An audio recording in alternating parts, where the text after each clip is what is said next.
ఒక multi level marketing company BMB consultancy అనే ఒక మల్టీ లెవెల్ మార్కెటింగ్ కంపెనీ ఇక్కడ నిజామాబాద్ నుంచి నడుపుతున్నారు. మన ఇన్ఫర్మేషన్ మీద మనకు వచ్చిన ఇన్ఫర్మేషన్ మీద అక్యూజ్ చంద్రశేఖర్ ప్రసాద్ అనే అతన్ని పట్టుకోవడం జరిగింది.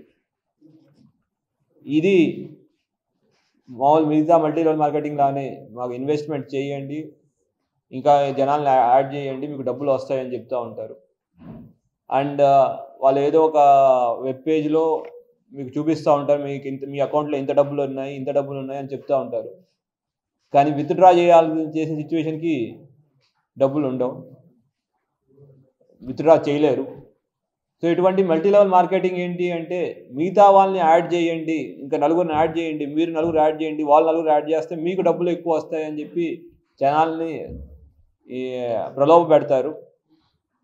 జనాలందరికీ విజ్ఞప్తి, ఇటువంటి మల్టీ లెవెల్ మార్కెటింగ్ అంటే ఒకరిని యాడ్ చేస్తే మీకు డబ్బులు ఎక్కువ వస్తాయి అంటూ చెప్పే స్కీములు ఏవైతే ఉన్నాయో అన్నీ తప్పుడు స్కీములు. పెద్ద పెద్ద కంపెనీలు కూడా మన ఎంఎల్ఎం మల్టీ లెవెల్ మార్కెటింగ్ స్కీమ్లో కేసులు పెట్టి వాళ్ళ సీఈఓలు కూడా జైలుకి వెళ్ళడం జరిగింది.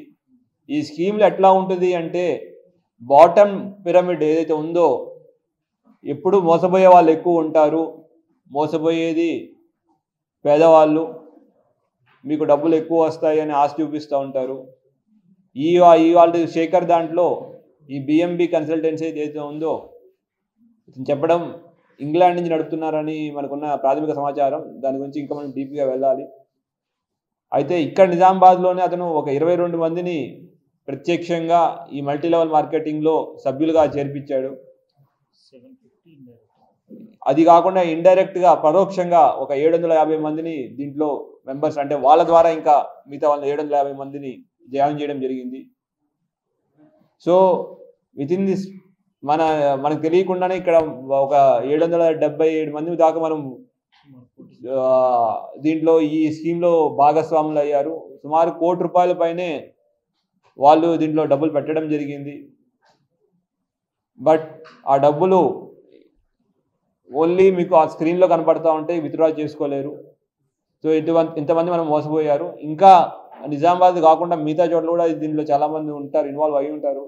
ఎందుకంటే ఇది నిజామాబాద్ ఒకటే కాదు, మొత్తం స్టేట్ వైడ్ రన్ అవుతూ ఉంది. సో ఇటువంటి స్కీములకి మన మీడియా మిత్రుల ద్వారా ఒక విజ్ఞప్తి, ప్రజలందరికీ ఇటువంటి స్కీముల నుంచి దూరంగా ఉండాలి.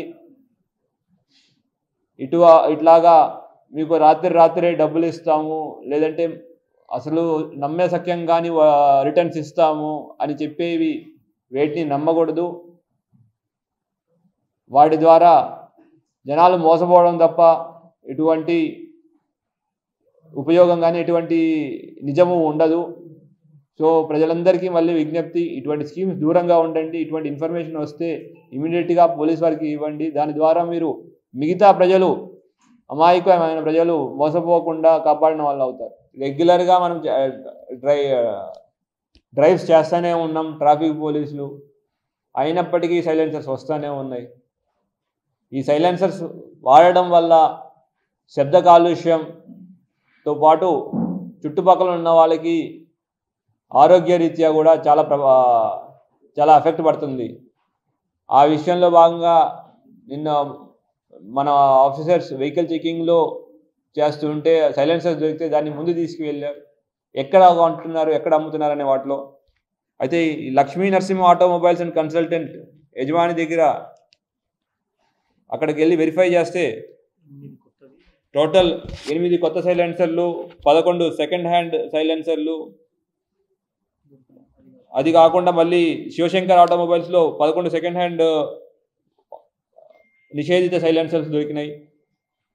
ఇట్లాంటి షాప్స్ కొన్ని వెరిఫై చేస్తే Lohia automobiles, Vijayalakshmi automobiles, Shivashankar automobiles, Shri Lakshmi Narasimha automobiles, ఇక్కడ మనకి సెకండ్ హ్యాండ్ లేదంటే ఫస్ట్ హ్యాండ్ సైలెన్సర్స్, నిషేధిత సైలెన్సర్స్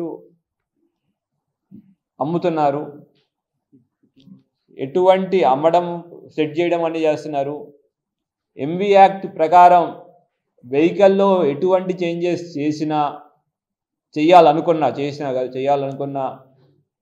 తప్పకుండా ఆర్టీఏ వాళ్ళ పర్మిషన్ తీసుకోవాలి.